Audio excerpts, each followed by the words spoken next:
समर्पित कर दिया। और सुशील कुमार मोदी की तरह आदमी नहीं मिलेगा और ना ही किसी में इतना टैलेंट है कि भारत के हर मानचित्र को कंठस्थ याद रखने वाला व्यक्ति और वो बताने वाले व्यक्ति। इतना ही नहीं, जीएसटी भी लागू हुआ है भारत में, तो जीएसटी लागू कराने में भी सुशील कुमार मोदी जी का बहुत बड़ा सुझाव कंट्रीब्यूशन है। इसलिए मैं यही प्रार्थना करूंगा कि हमारे माननीय सुशील कुमार मोदी जी को अयोध्या के रामलला भगवान राधे कृष्णा जी, पूरे देवता उनके आत्मा को शांति दे, उनके परिवार को इस बड़े ढारस को बर्दाश्त करने की क्षमता दे, खुशहाल रखे। सुशील जी जो अनुभव, जो सारा चीज प्राप्त सुशील कुमार मोदी जी किए हुए थे, तो वो तो अब दूसरे में नहीं ना मिलेगा, कोई दूसरे लीडर में, नेता में। इसलिए उनके ना रहने और उनके क्षति माने जो बीमारी के कारण जो हुआ, अब तो उसको भरपाई कोई नहीं कर पाएगा, चाहे वो कोई भी व्यक्ति बीजेपी में हो।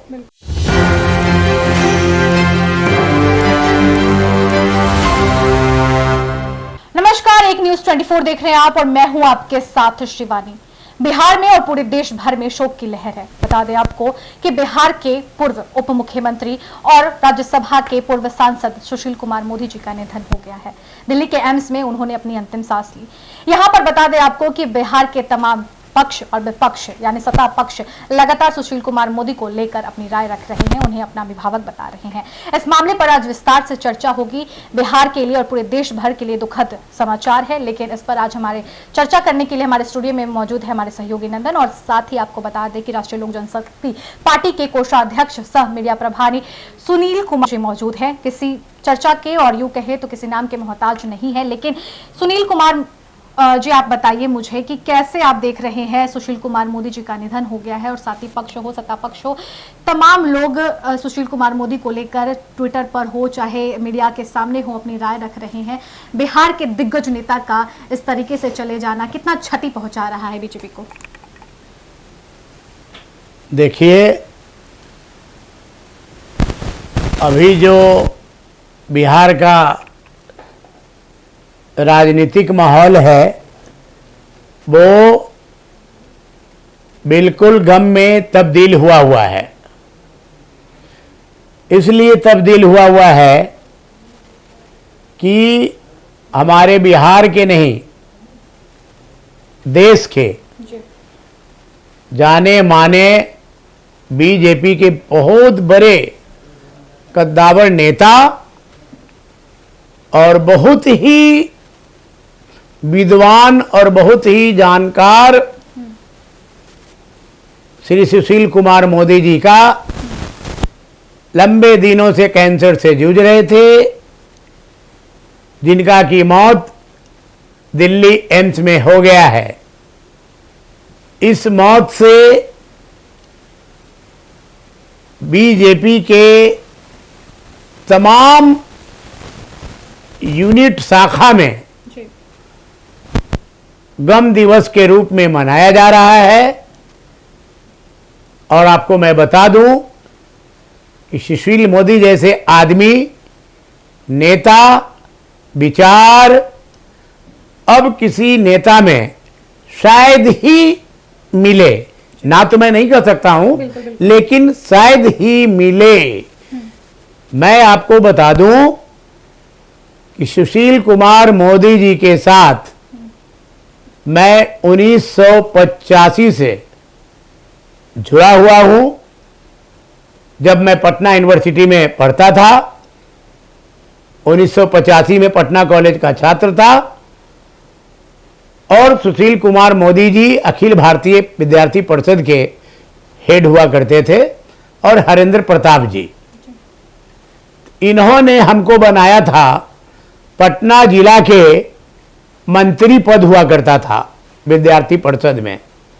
पटना जिला के मैं मंत्री पद पर विराजमान था, और अशोक हिंद मौर्य संगठन मंत्री हुआ करते थे। मंत्री और संगठन मंत्री का पद हुआ करता था अखिल भारतीय विद्यार्थी परिषद में। तो मैं और अशोक हिंद मौर्य मिलकर इतनी अच्छे तरीके से विद्यार्थी परिषद का सुशील मोदी जी के और हरेंद्र प्रताप जी के और शिव नारायण जी के देख रेख में, गाइडलाइन में हम लोगों ने हर मोहल्ले मोहल्ले कैंप लगाया करते थे, मीटिंग किया करते थे, अधिवेशन किया करते थे। उस अधिवेशन में ऐसा नहीं कि कोई बीजेपी और अखिल भारतीय विद्यार्थी परिषद 1985 में बहुत बड़े स्तर पर नाम खेम था और काफ़ी फंड वगैरह ये वो मिलता उलता था फंक्शन और अधिवेशन ये सब करने के लिए। हम लोग चंदा करते थे, मोहल्लों में, दुकानों में जा जा करके बताते थे कि अखिल भारतीय विद्यार्थी परिषद एक ऐसा यूनिट है जिसका की अधिवेशन है, जिसका की मीटिंग है। सुशील मोदी जी संबोधन करते थे, हरेंद्र प्रताप जी संबोधन करते थे, शिव नारायण जी संबोधन करते थे। तो इस तरह से हम लोगों ने बीजेपी और आरएसएस का भी जो शाखा लगता था वो शाखा लगा के, शाखा के माध्यम से बीजेपी के नाम को काफी आगे बढ़ाया गया। और वाजपेयी जी, अटल बिहारी वाजपेयी जी जो हम लोगों के बीच नहीं है, वो प्रधानमंत्री भी बने थे। और कई लोग उसमें ऐसे भी व्यक्ति हैं जो इस समय अभी नहीं हैं, प्रमोद महाजन जी हैं, जेटली साहब हैं, कई लोग नहीं हैं। तो सुशील मोदी, अटल बिहारी वाजपेयी, अरुण जेटली और बहुत सारे महत्वपूर्ण व्यक्ति, मैं आरएसएस का जहां तक लोग बात कहते हैं आरएसएस, तो आपको मैं बता दूं कि अशोक सिनेमा के मालिक जिनका नाम बउआ जी लोग कहते थे, वो आरएसएस के ऑल इंडिया प्रचारक हुआ करते थे। बहुत लोग नहीं जानते होंगे कि आरएसएस के कौन कौन लोग क्या क्या थे पहले, खाली रामलाल जी का नाम जानते होंगे। लेकिन हम लोगों ने बड़े बड़े लीडरान के साथ काम किए हुए हैं। और सुशील कुमार मोदी जी एक ऐसे व्यक्ति थे, एक ऐसे मेहनत करने का लेवल था कि करीब करीब सारे सदन के मेंबर रह चुके हो, पार्लियामेंट, लोकसभा, राज्यसभा, एमएलसी, विधानसभा, मंत्री, उप मुख्यमंत्री, सारे चीज ये रह चुके, विरोधी दल नेता। इतनी उपलब्धि नहीं हुआ करता था। जहां तक सुशील मोदी के दिनचर्या के बारे में मैं जानता हूं, तो मैं आपको बता दूं कि सुशील मोदी जी जब विरोधी दल के नेता थे, तो उस वक्त में wild life advisory board, forest department का एक इंपॉर्टेंट बोर्ड है, उसके हम मेंबर हुआ करते थे। तो हमको सुशील जी बराबर भेंट हो जाया करता था गेस्ट हाउस में, चिड़िया खाना के संजय गांधी जैविक उद्यान में जो गेस्ट हाउस है, उसमें हमको मुलाकात हो जाती थी। पत्नी के साथ लॉन में कुर्सी लगा के घास पे बैठे रहते थे, चाय पानी पीते रहते थे। उस समय संजय गांधी जैविक उद्यान में गेस्ट हाउस में विष्णु नाम के एक कुक हुआ करते थे, जो पता नहीं अभी रिटायर कर गए, जिंदा है कि नहीं है। तो इन सब तरह का उनका दिनचर्या रहता था। हमारे स्वर्गीय सुशील जी जो अब हम लोग के बीच में नहीं रहे, काफी दिनों के बाद एक विशाखापट्टनम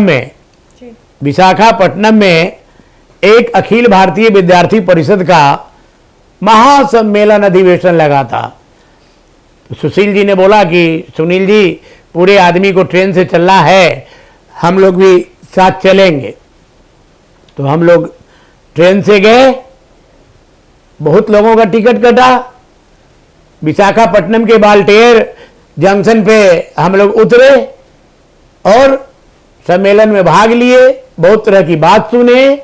उस अधिवेशन में भी सुशील मोदी जी इतनी सुझाव व इतना बात लोगों को दिया जो आज भी हम लोगों को बहुत ही काम करता है। और सुशील कुमार मोदी के जैसा, मैं डंके के चोट पे कहता हूं कि इतना विद्वान, पढ़ा लिखा हुआ, नॉलेजेबल आदमी, जिसको कि कुछ दिन पहले ग्रुपबाजी के कारण आप देखा होगा कि उनको साइड भी किया गया था काफी दिनों से, उससे भी क्षुब्ध रहा करते थे, क्योंकि आजकल तो हर जगह ग्रुपबाजी चल गया है ना। पीछे आओ पहले पाओ, पहले आओ पीछे जाओ, ये तो सब जगह का सिलसिला चल रहा है। जो 2 दिन हुआ वो बन गए टॉप लेवल में, जो सदियों खट रहे हैं वो चले गए गली कुची में। तो ये कहानी हुआ करता था और ये कहानी अभी हो रही थी। लेकिन मैं ये नहीं कहूंगा कि ये ग्रुपबाजी और तनाव टेंशन के कारण हुआ। उनको कैंसर की बीमारी हो गई और कैंसर की बीमारी से बेचारे जूझ के अपना जान को समर्पित कर दिया।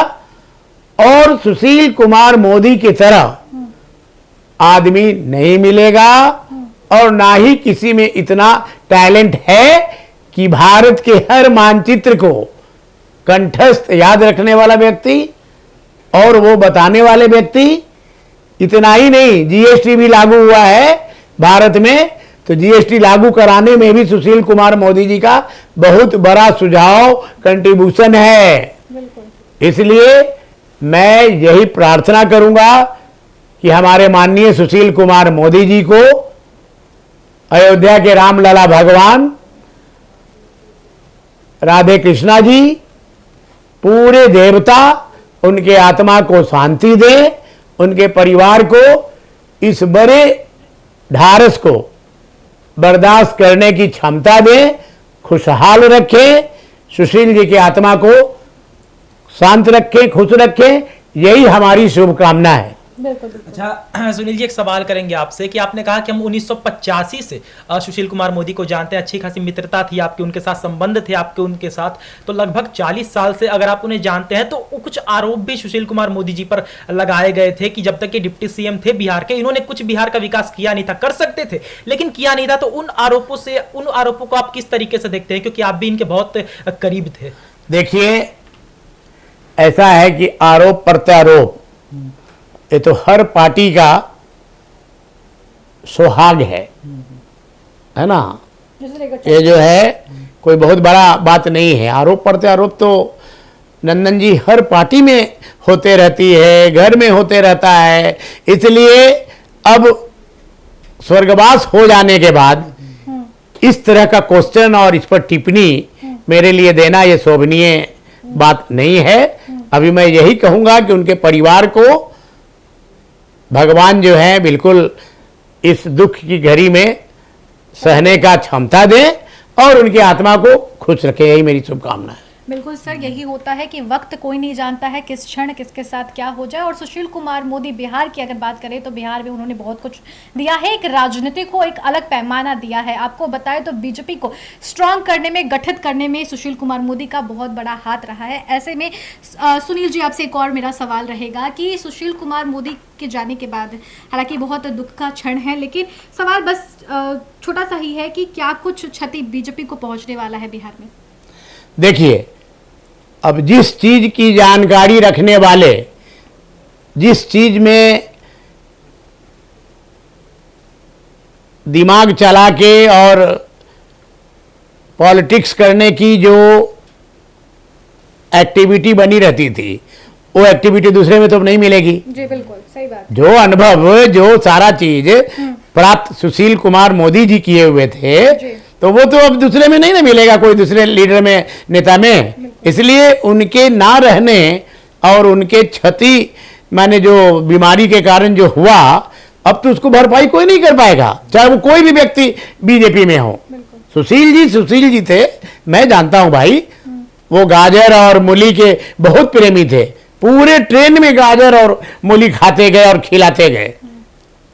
इतना खान पान में स्वच्छ, आज तक हमने देखा ही नहीं कि गंदे अशब्द तरीके से किसी से बात करना या किसी को गाली गुप्ता देना, जो कि पॉलिटिशियन अधिकांशतः लोग देते हैं। मैंने सुशील जी के मुंह से कभी सुना नहीं आज तक। और उनकी पत्नी भी हमको जानती है और सुन भी रही होंगी या सुनेंगी उनकी पत्नी, तो वो बताएंगी कि हाँ चिड़ियाखाना जू में हम लोग जाते आते थे कि नहीं, और मैं मिलता था कि नहीं। और जो ही पुराने लीडरान का मैंने अभी नाम लिया आपके सामने, नंदकिशोर यादव जी हुए, राजेंद्र गुप्ता जी हुए MLC, प्रोफेसर सूरज नंदन जी हुए, शिवनारायण जी हुए, अनिल ठाकुर जी हुए, ये सब उस समय के नेता थे महाराज। अब कहा, आप तो नया नया तुरंत देखते हैं आपकी बीजेपी का झंडा पकड़ लिया, दामन पकड़ लिया, बीजेपी में आके ज्वाइन कर लिया। अरे भैया, लेकिन न जानकारी है बीजेपी के बारे में, न अनुभव है, न कुछ स्ट्रगल किए हैं। खाली आप सुनते होंगे कि फल्ला पार्टी से बीजेपी में आके झंडा थाम लिया, फल्ला पार्टी से आके झंडा थाम लिया। अरे भैया, बीजेपी के बारे में कुछ अनुभव है, कुछ त्याग किए हैं, अखिल भारतीय विद्यार्थी परिषद में काम किए हैं, 2 दिन भी शाखा मैदान में आप गए हैं। RSS के शाखा का पहला प्रार्थना का लाइन क्या होता है, कितने को पता है? 90% आदमी को अभी पता कीजिए ना, 90% आदमी नहीं बता रहे, खाली कहेगा कि बीजेपी में हम नेता है। लेकिन हम लोग उस समय के आदमी हैं, हम लोग लाभ लेने के लिए और पद लेने के लिए हम लोग नहीं बैठे हुए थे। खुशी से जो मिल जाता था वही सब चीज ठीक है भगवान की कृपा से। अदरवाइज हम लोग फालतू चीजों में हम लोग हाथ नहीं डालते हैं और ना ही डालूंगा। लेकिन सुशील जी के इस निधन से मुझे बहुत दुख है, बहुत दुख है। इसलिए दुख है कि भारतीय जनता पार्टी के एक रीढ़ के जो हड्डियां होती है ना, कुछ हड्डियां, उस हड्डिया में एक इनका भी नाम है, सुशील कुमार मोदी का भी। बाकी सब बेकार कहने को आ गए हैं कि हम बीजेपी में हैं, ये हैं, वो हैं। उनको लहर थोड़े समझ में आएगा। लहर हम लोग को समझ में आता है कि सुशील कुमार मोदी जी ने बीजेपी और बिहार के लिए क्या क्या किया, अब देश में कैसा कैसा सुझाव दिया, कैसा कैसा वचन और बात से लोगों को, अपने अनुभव को लोगों को सराहा है। नंदन, कुछ आप पूछना चाहेंगे? नहीं, ज़रा एक आखिरी सवाल हम लेंगे, आज सुबह की ही बात है। आरोप टारगेट नहीं करके हम सीधे मुद्दे पर आते हैं कि तेजस्वी यादव ने कहा कि सुशील मोदी का हमारे परिवार के साथ बहुत अच्छा संबंध है और हमारे पिताजी से भी सुशील मोदी का बहुत अच्छा संबंध रहा है। वही तेजस्वी यादव जो कुछ दिन पहले सुशील कुमार मोदी को उल्टा सीधा अनाप शनाप बोलते थे, तो इसे किस तरीके से आप देखते हैं, क्योंकि आप भी राजनीतिक परिवार से ही ताल्लुकात रखते हैं? देखिए, हमारे यहाँ हिंदू समाज में ऐसा देखा गया है कि 4 दिन पहले तक झगड़ा लड़ाई होती है, लेकिन मर जाने के बाद फिर वो दोबारा वो बात दोहराई नहीं जाती है। तो मैं आपको बता दूं कि लालू यादव जी और सुशील मोदी जी और विजय कृष्ण जी, शिवानंद तिवारी जी, ये सब लोग कॉलेज के मित्र हुआ करते थे सुशील कुमार मोदी जी के। ये सब लोग कॉलेज के मित्र हुआ करते थे। तेजस्वी यादव का उस समय क्या कुवत था, क्या एथी था, आप समझ सकते हैं। अरे तेजस्वी यादव जी को अभी क्या है, वो तो पिताजी के नाम पे ही ना कर रहे हैं, हर चीज देख रेख कर रहे हैं। लीडर तो नहीं है तेजस्वी यादव, लालू यादव जी के कार्यभार को संभाल रहे हैं, देख रहे हैं। इसलिए वो क्या बोलेंगे, उनके पिताजी के दोस्त मित्र, अच्छे कॉलेज के साथी रहे हैं। बिल्कुल सर, आपने बिल्कुल सही कहा। आपने इतिहास को टटोलकर हमारे समक्ष रखा और जो कोई भी सुशील कुमार मोदी को बेहद प्यार करता है। हालांकि सुशील कुमार मोदी के जाने के बाद से काफ़ी गम का माहौल देखने को मिल रहा है राजनीतिक जगत में भी और खास तौर पर बिहार और पूरे देश भर में भी। हालांकि आप देख सकते हैं कि सुशील कुमार मोदी एक दिग्गज नेता रहे थे और वहीं पर बिहार में बीजेपी को गढ़ने का बेहद इंपॉर्टेंट काम उन्होंने किया है। हालांकि सुशील कुमार मोदी को लेकर आपकी क्या कुछ राय है, आप हमारे कॉमेंट बॉक्स सेक्शन में लिखकर जरूर जाइएगा। इस वीडियो को आप हमारे यूट्यूब चैनल एक न्यूज़ 24 पर देख रहे हैं तो हमारे चैनल को सब्सक्राइब कर लीजिए। फेसबुक पेज पर देख रहे हैं तो फेसबुक पेज को लाइक कीजिए, फॉलो कीजिए। मिलते हैं आपसे नेक्स्ट वीडियो में, तब तक के लिए धन्यवाद।